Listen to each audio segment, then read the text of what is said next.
This is Where We Live. I'm Lucy Nalpathanchel. What's the future of Iraq now that the Kurds in the northern part of the country have voted for independence? Today, Where We Live, we're focusing on borders abroad and here at home.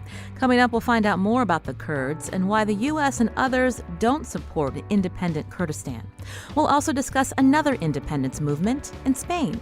Catalonia has its own language and culture, both contributing to a separatist movement which brought half the Catalan population to polls recently. Will there be compromise between Spanish and Catalonian leaders? If not, what are the wider implications for the European Union? That's later. Now, if we talk about tensions at certain borders, we can't ignore debates surrounding the U.S.-Mexico border. What's happening with the wall President Trump has promised to build? Do you support the project estimated to be in the billions of dollars? You can join the conversation, 860-275-7266. Email wherewelive@WNPR.org, and you can find us on Facebook and Twitter at Where We Live. Now, my next guest traveled to the border recently to see for himself. On the phone with me now is John Thomas, professor of law at Quinnipiac University. His forthcoming book is 100 Years of Solitude, Struggle, and Violence Along the U.S.-Mexico Border. John, welcome to the show. I'm happy to be here. Thank you. I understand that you grew up near the U.S.-Mexico border. Tell us about your upbringing. My grandmother was the last homesteader in very southern Arizona, in a county called Cochise, which borders the state of Sonora in Arizona. I was born in 1955, and we got electricity on that ranch circa 1964 when Lyndon Johnson expanded the Rural Electrification Act. I was about as rural as a kid could get when I was young. And what did the border look like then? There was nothing that you would call a border as it looks like today. In certain places, there were 3 strands of barbed wire, but it was only maintained by the ranchers. So ranchers only fenced cattle out. They never fenced their cattle in. Grass is always greener on the other side of the barbed wire. And to this day, the vernacular of the area uses the word alambristo or alambrista, a wirist, or someone who crosses without documentation. That's someone who goes to the wire. So there was no border. I have not been able to find anybody of my age or older who can recall needing to show documents, whether going north or south, across what is now a very strict and well-enforced border. We hear often about the tension along the border, whether it's from migrants who are trying to cross into the country illegally, worry about drug cartels and how they're getting drugs into the U.S. What was your relationship and your community's relationship back then with Mexico when you were a child? We were all just struggling families. I don't recall a whole lot of difference other than which language one spoke better and maybe how much skin ticket you had. I do think I see things through the rose-colored glasses of childhood, but there were very few tensions. People just came and went. My family traveled to Mexico to buy what was cheaper or more easily available there. So dry goods, flour, sugar, salt, that sort of thing. Oh, and tequila, of course, and building supplies. And people in Mexico came north. We sort of traveled back and forth, depending on how easy it was to get or how cheap things were to get. So there wasn't a whole lot of tension. There were certainly lots of undocumented folks who would work in the ranches or more often in the farms a little bit to our north, but not a whole lot of tension. But again, not a lot of people down there. And one thing that really has changed, of course, is that there was no drug trade to speak of at the time. That has really transformed the entire region. I mentioned, John, that you were along the border recently. You visited both San Diego and Tijuana, I believe, August 6th. Tell us what you saw there. So when I went out to see these border wall prototypes, the Trump administration has repurposed $20 million that were originally earmarked by Congress for high-tech surveillance and the like along the border. And the Trump administration using that money to build a series of border wall prototypes. They are to be about 30 feet long and about 30 feet high, so monoliths, if you will. And the contracts require that the walls withstand at least an hour, but preferably 4 hours of attack by sledgehammer, carjack, acetylene torch, and the like. So I went out to see sort of how people were responding on both sides of the border, in Tijuana, of course, and also on the U.S. side. There's so much happening in the news. Do you feel that a lot of Americans are even following what's happening along the southern border, that they're aware that these prototypes have been put up and what the next steps may be, John? I could find almost nobody on the U.S. side who even knew of them, even in San Diego. But I think the reason is the reasons are two. One is the Trump administration did not announce the construction, so no one knew it had started until it started, which was September 26th. But the more interesting aspect, I think, is that the Trump administration has erected fencing all around the border wall prototypes on the U.S. side, of course, so that the closest a person can get on the U.S. side is 2 miles away. I talked to a Border Patrol agent asking whether I could see the prototypes from the U.S. side. He told me that if I walked to a certain point, use binoculars, I just might be able to see them. So it's really impossible on the U.S. side to go see the border wall prototypes. On the other hand, in Tijuana, you can walk along the current existing fence. The neighborhood in the neighborhood right next to the adjacent to where the prototypes are being built has put up a mound of dirt so that you can climb up on top of this mound of dirt and look over what is a rusty, 12 or so foot high current fence and look right at the prototype. So the prototypes are right in the faces of the neighbors in Tijuana, but they're not even visible on the U.S. side. This is Where We Live. On the phone with me, John Thomas, professor of law at Quinnipiac University, author of 100 Years of Solitude, Struggle, and Violence Along the U.S.-Mexico Border. The book is coming out in November. Now, John, you did interviews during your trip. Let's talk about some of the interviews people you spoke to in Tijuana. What are they saying about these prototypes? So the overriding response and sentiment I received people in Tijuana was one of sadness. I tried to pick out sort of one of every member of the demography who might have an opinion. So old, young, male, female, people who had spent some time in the U.S., people who had never gone to the U.S., people who wanted to go to the U.S., people who had no interest in going to the U.S. And the response was really sadness and a wonder why we would spend the money on the border wall. And everybody, I think, in Tijuana, at least everybody I talked to, has a more sophisticated idea of how drug trade and human trafficking works. So the wall is supposed to prevent people from crossing the border, whether it's humans or people with drugs, what have you. And the truth is that very, very little trafficking of either drugs or humans goes through that wall and people trying to sneak across. It's really run by drug cartels and human trafficking cartels.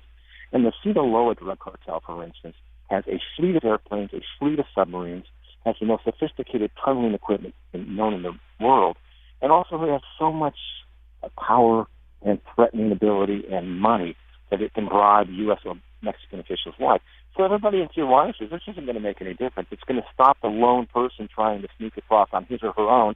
It's going to stop the very small-time drug trafficking, but it's not going to have any significant impact on the social ills that the Trump administration is trying to address with the wall. So again, in response, they sort of shrugged their shoulders and seemed very sad, not even really angry. They've sort of given up. And people would say to me, why are you doing this? Why are you putting this right in our face?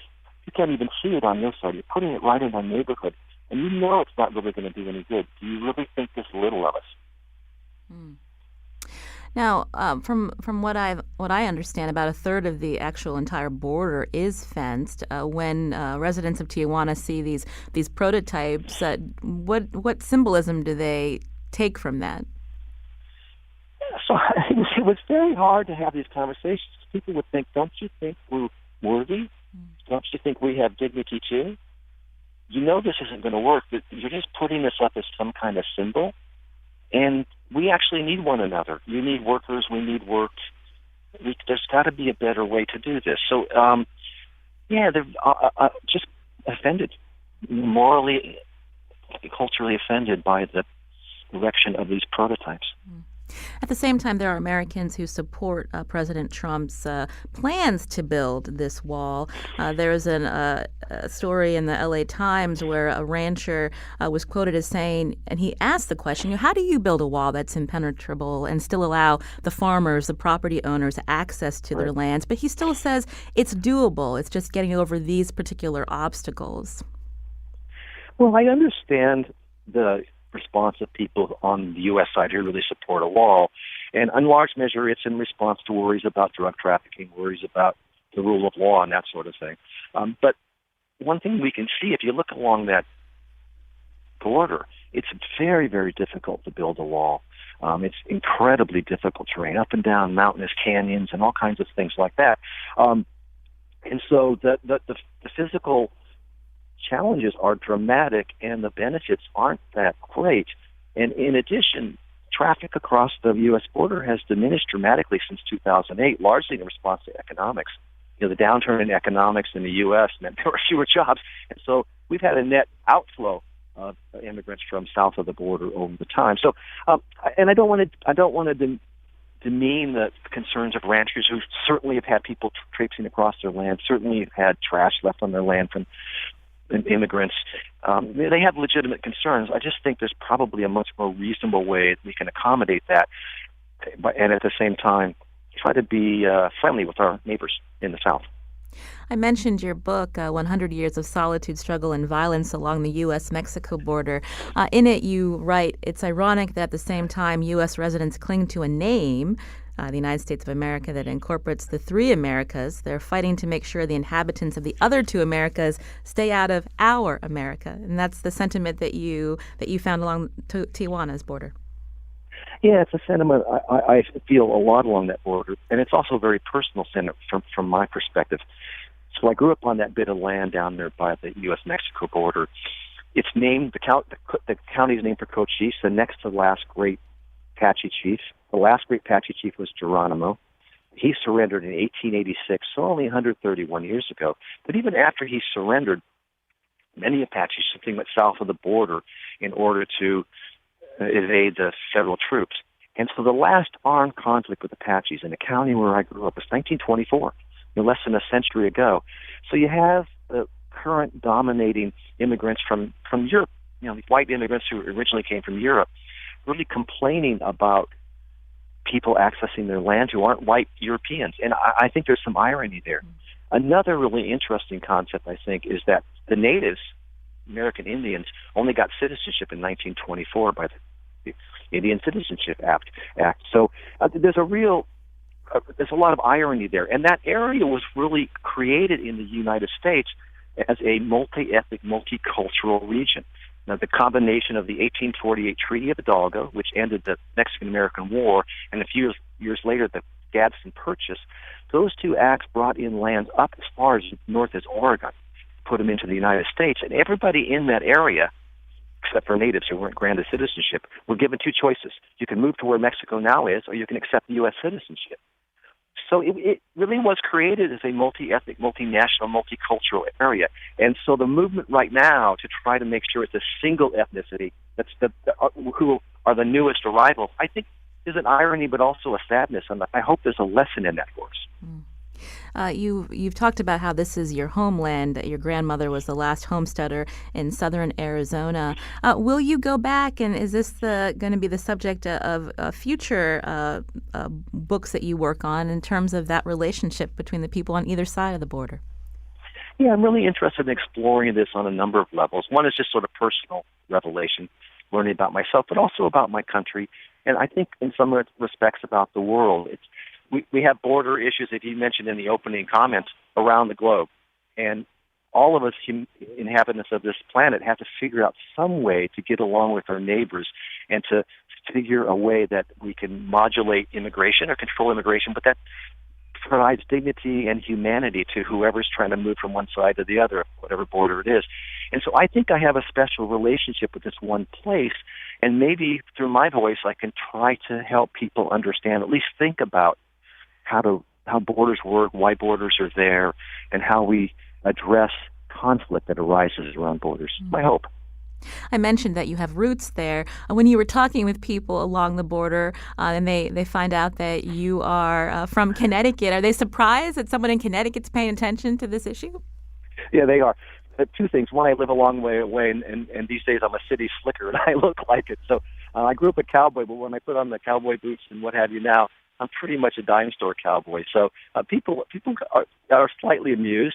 I think I have bona fides there, though, because I did grow up as a rancher. I know the ranchers on the U.S. side. And even though I may have disagreements over how to address the border with my relatives or former friends, or current friends, along the U.S. side, people know that at least I know what it's about. I grew up there, and I have real bona fides there. And hopefully they'll listen to me, but they still think it's a little strange that, one, I moved way away from the ranch, and two, I'm a city slicker way out east.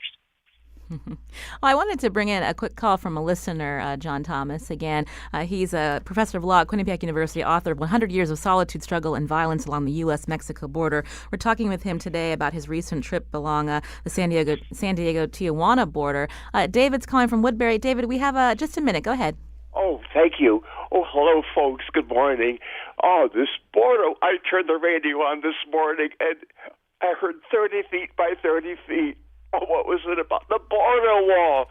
No way, no how. It's an outrage. And if we decided we didn't want it, what a scar on the landscape that would be. It would be impossible. It'd be harder to take down than to build. And ask ranchers on the Rio Grande, for instance, what happens if it rains a big rain on this side, or it could be on the Mexican side too with flooding. Oh, it's an outrage, and it just must never be done.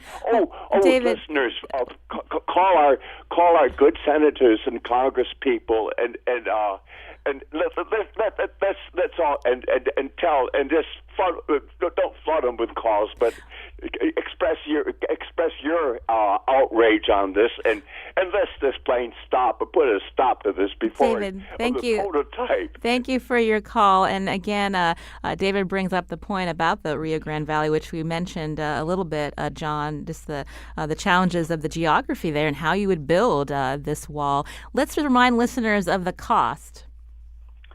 Well, so the cost estimates largely, the Trump administration has it down in the teens in terms of billions of dollars, but the Democratic report was about $60 billion, and most folks support roughly a number along that line.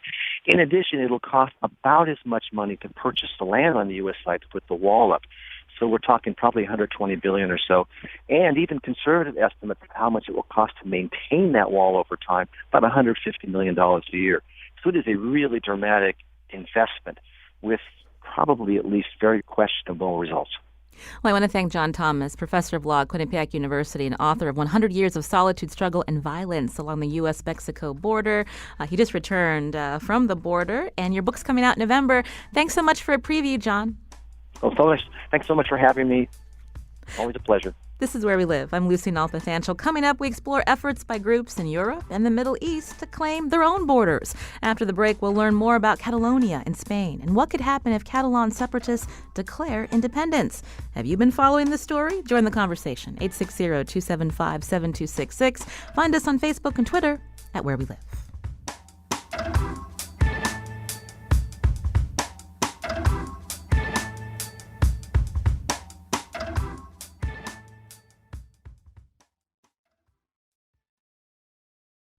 This is Where We Live. I'm Lucy Nalpathanchel. Today we're talking about borders here at home and abroad. Earlier we heard about efforts along the U.S.-Mexico border by the Trump administration to build the wall. We're zooming out now to geopolitical conflicts across the globe, and later we'll hear about the latest in Iraq after the Kurds voted in a recent referendum. First to Catalonia. NPR, among other media outlets, reported on Monday that Catalan President Carles Puigdemont sent a letter to Spain's prime minister calling for more dialogue over the status of the semi-autonomous region. This comes after Puigdemont failed to meet a demand from Madrid to clarify a declaration of independence or face direct rule. Now, how did Spain and Catalan get to this point? Joining us now to explain is Dr. Thomas Harrington, professor of Iberian Studies at Trinity College and founder and academic director of Trinity's academic program in Barcelona. Welcome to the show. I'm delighted to be here. So tell our listeners about Catalonia. Catalonia is a classic case of a nation within a state. Nation in this sense being a cultural construct existing within a juridical concept, which is the state. They have been living together in the same state for several centuries, but always uneasily. And, for example, unlike France, where nations were effectively stamped out by the strength of French centralism and French education, the Spaniards have never been quite as good at getting rid of these nations, and so they continue to come back and say we're different and we want to live differently, and we're having another comeback of that idea in Catalonia in a very strong way. I mentioned that they're semi-autonomous, so give us a little bit more history on the roots of that region and what happened after the dictator Franco was no longer in power. Okay, one of the prime reasons for the attack of Franco upon the legally elected Republican government in 1936 was precisely to do away with the autonomous regimes that had been established in 1930 in the period between 31 and 36. that gave Catalonia a great deal of autonomy within Spain. For example, during that time, young people were allowed to be educated in Catalan. The Catalan government spoke wholly in Catalan and was nonetheless part of the Spanish Republic. That was all stamped out with the victory of Franco in the spring of 1939. And upon Franco's death in 1975, there was a belief, and I think a well-founded one, that there had to be some accommodation given to the Catalans in whatever is going to be the new democratic form of Spain. And what they came up with was a regime of autonomies. They had to even invent the term autonomous communities, because if they had said region, it would have angered the Catalans, because that means they're part of something larger called Spain. If they had called them a nation, as the Catalans would have preferred, it would have angered the many centralists in Spain. And so they came up with the notion of autonomous community, and that regime was set in motion in 1980, formally, after the Constitution had been passed in 1978. And it worked fairly well for about 20 years, until 1996, when the Aznar government was elected in Spain, the first time that the conservatives had been back in power since the beginning of the democracy. And during his first 4 years in office, 96 to 2000, Aznar sort of soft-pedaled the idea of cutting back on the autonomy. But when he had an absolute majority in his second term, he set to work on first freezing any increase in autonomous power and then rolling it back. And one of the key moments in this was after he unexpectedly lost the elections of 2004.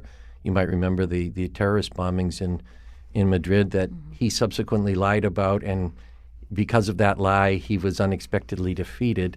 After those elections, there was an attempt to renegotiate the Catalan statute, and that negotiation was carried out by the book, by the Catalan government. It was negotiated with Madrid, and it was then passed by the Catalan people by a referendum. However, the people that were in the Partido Popular, Aznar's party, who had been put into the judiciary, voted that down through a very corrupt process in the country's constitutional tribunal. And it was really that voting down, which was made public in 2010, that began the present drive toward independence. And so there was a referendum October 1st, the day. And so tell us what happened in response to this vote. My goodness. It's been quite a terrible happening. The Spanish government said that they had nothing to... Since 2010, there have been a series of very huge demonstrations, a great strengthening of the independentist movement, and various attempts on the part of the Catalan government to renegotiate something with Madrid. And the response coming from the Spanish government, being led by Rajoy, who is, again, of the Partido Popular, was there's nothing to talk about. There was one attempt in 2014 to have a referendum. They were told that they weren't allowed to have it. They said, okay, we'll make it non-binding. Nonetheless, the people that organized it, President Artur Mas, were taken to trial, and they were recently deprived from serving in public life for 2 years. So then they said, okay, we're going to get together and have a coalition government that's going to advocate openly for a referendum, which they did, and they won in 2015 by a very slim margin. And they said, we're going to have a referendum. And the referendum took place despite complete bans on the part of the Spanish government, hunting down ballot boxes that were nonetheless smuggled in by volunteers all around the country, and sadly, a great deal of violence by the Spanish civil guards that were sent in by the central government. This is Where We Live. I'm Lucy Nalpathanchel. In studio with us is Dr. Thomas Harrington, professor of Iberian Studies at Trinity College, founder and academic director of Trinity's academic program in Barcelona. We're zooming in on what's happening in Catalonia and with the recent referendum, whether or not they will become independent, and the Spanish government's reaction to that. Thomas, we're getting a tweet from a listener, Roger, who writes, as a Catalan, something to keep in mind, this is above all a conflict between Catalans more than one between Catalonia and Spain. Yes and no. There is certainly a conflict in Catalonia, and one would be silly to deny it. It is a divided society. It's not clear how much support the independentists have. They seem to think they have a great enough to make a go of it, but other people are very much opposed to the idea of a breakup from Spain. So there is a sort of civil conflict within Catalonia. But I'd caution our listeners to a little bit on going too far with that analysis, because that's a very self-interested analysis that is currently coming out of Madrid. That the independentists are people who are ruining the convivencia, the living together of people in Catalonia. In my experience, that's not the case. There's always been an ability for people to disagree and disagree quite heartily in Catalonia. What I think is ruining the sense of living together in Catalonia is the application of violence against Catalonia for their wanting simply to vote on this. Indeed, if you have a question about whether it's a legitimate movement or not, subject it to a vote is what people say. What's wrong with voting? And then the argument is from some is, well, there wasn't enough of a majority to subject a country to something this momentous. Why not? Voting is voting. You find out what happens through voting. And 50% of Catalans went to the polls, despite the suppression? The exact figures were probably below that, in the 40s. But it's a very unclear situation in the sense that you had active repression going on. You had polls being broken into at the first hour of the morning on October 1st. And so depending on how you look at it, it's a great triumph that so many people did show, or you could say, well, not enough people showed to make it legitimate. You'll have to take your pick on which interpretation. There is another thing that hasn't come out too much in the press is that of that 42% that we know of, and I hope my figures are exact on that, I'm pretty sure of them, there were also some 600 to 700,000 ballots that were said to have been carried off by those that attacked the polls. So if we conclude those ballots, we're up toward 50-55 if my numbers are right. Percent participation under very repressive circumstances. I mentioned the Catalans' leader, Carles Puigdemont, excuse me for the mispronunciation, but some of them are waiting for him to unilaterally declare independence. That hasn't happened yet. Tell us about this deadline that Spain has put forth Thursday. I think we're watching a game of nerves right now. Carles Puigdemont actually did declare independence last Tuesday, but he immediately suspended the Declaration of Independence in order to explore negotiations. The Spanish government, in turn, said, you're making a fool of yourself. Did you or did you not declare independence? And they, I think, issued that on last Thursday. And the idea that they have is if he indeed says that I did declare independence, they were going to invoke Article 155 of the Constitution, which would set in motion a series of basically the end of the Catalan autonomous statute. Puigdemont was given a deadline of yesterday to respond to President Rajoy, and he responded yesterday by not responding. He said, I still want to negotiate. I think what we're seeing here, and today he issued his spokesman, Jordi Turull, issued a statement which said, it's your choice, repression or independence. So if you want to repress us, go right ahead, but you have to choose. Do you want a dialogue or do you want repression? And so the Catalans are challenging back. Now, within the independentist camp, there are many people who are getting impatient. They're saying that Puigdemont is losing momentum with every day that he extends a hand of dialogue to someone who's shown, or to an entity that has shown that it has no interest in dialogue. The other side of that coin would be that in doing this, he's saying to the world, and a press reality that he doesn't control terribly well, because press reality tends to back up the established states. He's saying to them, look, we've always wanted dialogue. We've always tried to have dialogue. We're trying even after repression to have dialogue. And I think he's trying to show the world that if repression comes, it won't be coming, the violence won't be coming from us. And what about the role of the European Union? Would you see them get involved? It's the role of the European Union's, I think, somewhat disgraceful in all of this. The European Union, when we look into Eastern Europe and see the way it has responded or not responded to certain independentist movements there, in Eastern Europe, when geopolitical interests in favor of NATO, for example, in the Balkans, were on the line. They didn't demand pristine processes of independence. They extended a lot of credit to a lot less solid movements for independence there. And yet when it comes a matter of one of the larger states in Western Europe, all hands are off and they won't touch it. So I think we can talk about, on one hand, a cowardice on the part of the European Union, and a terrible set of double standards if we compare their behavior before other movements of independence in the eastern part of Europe in slightly earlier times. Now, we're here in Connecticut. Why should we be watching this story and be following what happens in this particular part of Spain? That's a great question, and one I've kind of spent my life trying to make the case for. I think one of the images that is portrayed of Catalonia is that there's a bunch of upstarts who are just wanting to hold on to more money and break away. They're the wealthiest part of Spain. But I think if you know Catalan society, you know something else. That one of its strongest points is that it has a very strong social fabric based in associative patterns, organizations of people getting together. And there's a real sense of day-to-day democracy in Catalonia. And if you put it in the context of failing democracy in a lot of places in the world, and you've actually observed this movement up close, you can see that it is truly democratic. Madrid can say what it wants about it being the work of a small minority. It's not the case.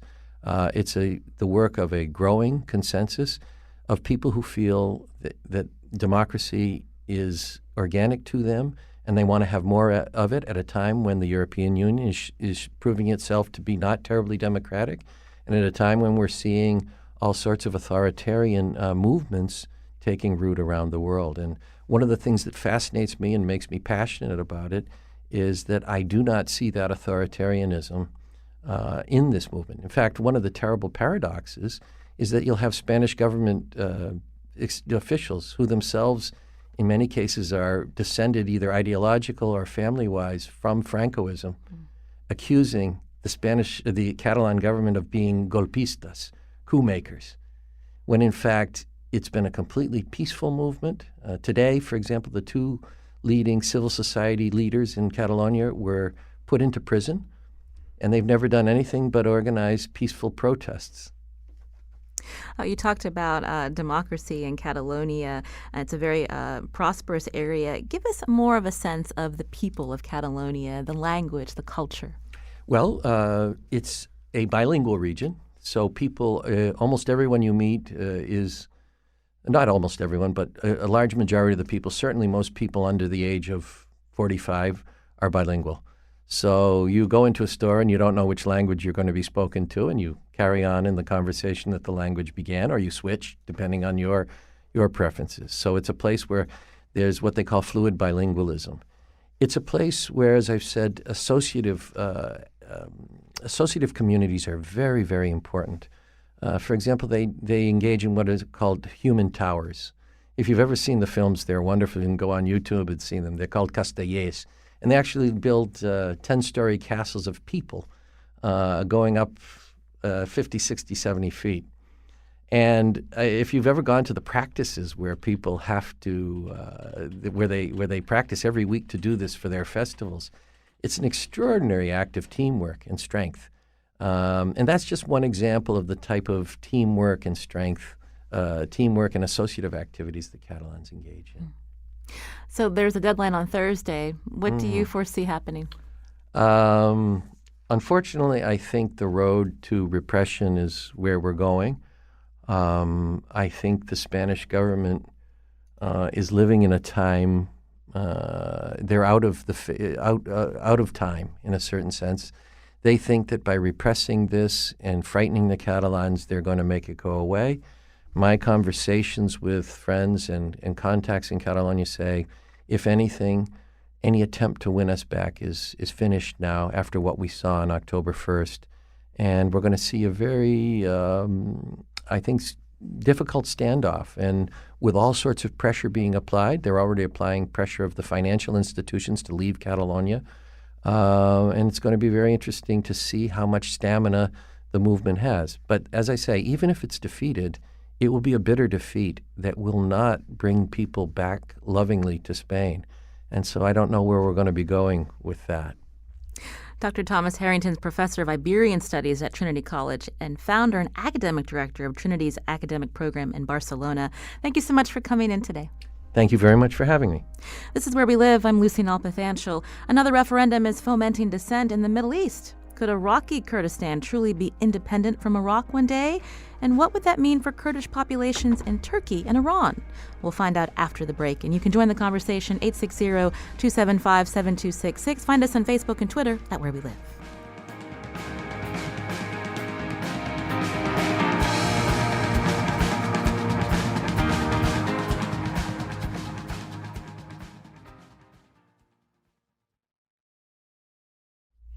This is Where We Live. I'm Lucy Nalpathanchel. Coming up Thursday, IVF, in vitro fertilization, has brought the miracle of life to women and families across the U.S., but not without a hefty price tag.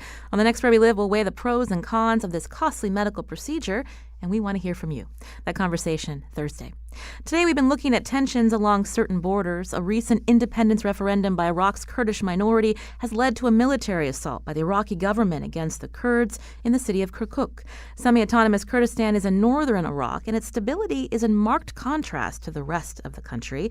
To help us understand this independence movement, we're joined by Bilal Wahab, fellow at the Washington Institute for Near East Policy and founding director of the Center for Development and Natural Resources at the American University of Iraq, Suleimani. Bilal, welcome to the show. Thank you for having me, Lucy. Give us a brief background on Kurdistan and why it's so different culturally and the stability versus the rest of the country. The Kurds lost their bid for statehood when the Ottoman Empire fell, and basically the French and the Brits carved out the region into the modern Middle East, and the Kurds that are, a distinct ethnic group with their own unique culture and language, who are majority Muslim, have lost the chance of being, building a nation state, and therefore you have large Kurdish minorities in order of numbers in Turkey, Iran, Iraq, and Syria. And these Kurdish communities and societies have been fighting for their cultural and political rights in these countries, sometimes peacefully, sometimes through violence. The Iraqi Kurds have suffered genocide, poisonous gas attack under the former Ba'athist regime of Saddam Hussein. But since 1991, the United States and the United Nations basically created a safe haven for the Kurds, under which the Kurds built the Kurdistan Regional Government, which is an autonomous government. It has a legislature, an executive, institutions, an economy, and of course, after 2003 invasion of Iraq, it flourished thanks to producing and now exports around 500,000 barrels of oil a day. So it's been stable, thriving, and when ISIS occupied one-third of the country, the Kurds, the Kurdish Peshmerga, were allies of the coalition forces in fighting ISIS, and of course in coordination with the Iraqi troops as well. This emboldenment of being allies of international coalition, of being bulwarks against ISIS on one hand, and being frustrated in relationships with the central government of Baghdad, they saw an opportunity in pushing their luck a little bit more and holding a referendum toward independence.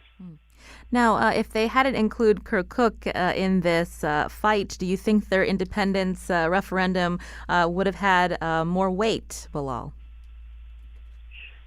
Possibly. This is too soon to probably call it. However, on the immediate term, the short term, the consequences of the referendum have been catastrophic for the Kurds. Not only have they lost the bid for independence, but they have also they are, since yesterday, losing territory that they have captured from the Iraqi government when ISIS attacked. Basically, when ISIS captured Mosul, the Iraqi troops withdrew, and they withdrew from many towns and cities that the Kurds claim so-called disputed territories that the Kurdistan regional government claims, but they were controlled by the Iraqi government in 2003. The Iraqi troops withdrew, and the gap, basically there was a race between whether these towns will be captured by ISIS or by the Kurdish Peshmerga. And the Kurdish Peshmerga had the upper hand. And these regions have been under Kurdish control. They've been safe and secure. And that's what emboldened the Kurds to go ahead. Now that they have the territory, they just needed the legitimacy and the international recognition. And the first step would have been the referendum to test the waters, both with Baghdad and the international community. But the backlash that we're seeing today, it seems that those territorial gains that were done peacefully are being rolled back, and the Kurds are basically waking up to a very bitter reality. Vahil Ali is the communications director for the Kurdish president. He spoke on NPR's Morning Edition today, and he said the Kurds are being penalized by outside forces, specifically Shia-backed militias backed by Iran, because they voted for independence. Can you talk about that dynamic, Bilal? It wasn't just Iran. I mean, yes, I started by saying that these are man-made borders and not natural borders. These Middle Eastern borders were not drawn by the people of the Middle East. They were drawn by a Brit and a French colonialist. But they have proven to be resilient. And when the Kurds tried to push this boundary, the backlash wasn't just from Baghdad, naturally, that the Kurds tried to divorce from, or from Turkey and Iran, who are afraid of this setting a precedence for their own Kurds to find a way of breaking away from Ankara, Tehran, and Damascus. They also created backlash in Europe and also the United States. The United States government was against the referendum for a variety of reasons, but most importantly, that the war against ISIS is not over, and this would create a distraction from that war. So testing the resilience of Middle Eastern borders wasn't necessarily just an Iranian backlash, but it's an international backlash. And that is the part where the KRG probably miscalculated, because although the KRG had the goodwill of Washington and Ankara, and it had also Europe, because they were such a strong and reliable ally against ISIS, translating military victories and reputation into political ambition proved to be more problematic for the KRG, and that's what we're seeing today. And it's the Kurdish regional government that you're referencing. The Kurdish regional government in Iraq, yes.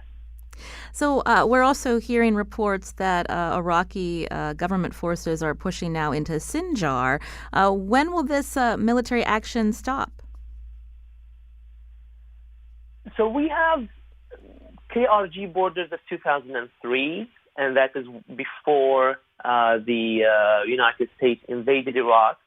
And then we have the KRG borders of 2014, which was increased by about a third after the Iraqi troops withdrew, fleeing an ISIS incursion that came from Syria. So the question right now is, will the KRG map, is it being rolled back to the 2014 borders, the pre-ISIS borders, or to the 2003 borders? This is a volatile situation. Right now, the Kurds are in retreat, partly because Baghdad has not only regional but also international support in exerting authority over these territories. The Kurds have lost favor by not heeding the international warnings. But the pendulum may shift and move too much in Baghdad's favor, and the balance of power may again result in further instability. This back and forth between the Kurds and the subsequent federal governments of Iraq, ever since the country was built in the 1920s, there has been disputes over land, over people, and over oil. And this is just one of those episodes, and definitely not the last one. This is Where We Live. Today we're talking about the fallout since the Kurdish minority in Iraq approved independence by referendum. On the phone with me, Dr. Bilal Wahab, a Sora Fellow at the Washington Institute. And we were talking earlier about how the Kurds have been a major ally of the U.S. What happens with that relationship now, Bilal, considering that, as we talked about, Peshmerga playing a direct role in fighting ISIS in Iraq? This is about managing relationships and managing allies for the United States. The United States policy in Iraq has been laser focused on defeating ISIS. And to achieve that goal, they have, Washington has been willing to get all the help it could get because it refused or it was unwilling to send boots on the ground. So therefore, while providing weaponry and air support and intelligence and coordination, the foot soldiers for this war against ISIS were the Iraqi military, the Kurdish Peshmerga, and increasingly Shiite militias. But while the American goal is a military goal, this day-to-day cooperation and coordination in the war effort creates and translates into political expectations. The generals and the commanders on the ground, they say that this level of trust and intelligence sharing cannot be just military. And so they try, this is definitely what the Kurds did, try to translate it into political gains as well, into political points. And that is what emboldened the Kurdish government to go ahead, impose the status quo, and use the enemy of my enemy is my friend, and use the common ISIS, which was the common enemy that brought all sides together. So this is on the American side. On the Turkish side, there has been a significant economic bilateral relation between Turkey and the KRG. Remember that the Kurdistan region of Iraq is landlocked, so the oil has to go through Turkey, but also much of the imports, including food imports, come from Turkey mainly, but also from Iran and other parts of the world. And so there has been a strong economic relationship with Turkey.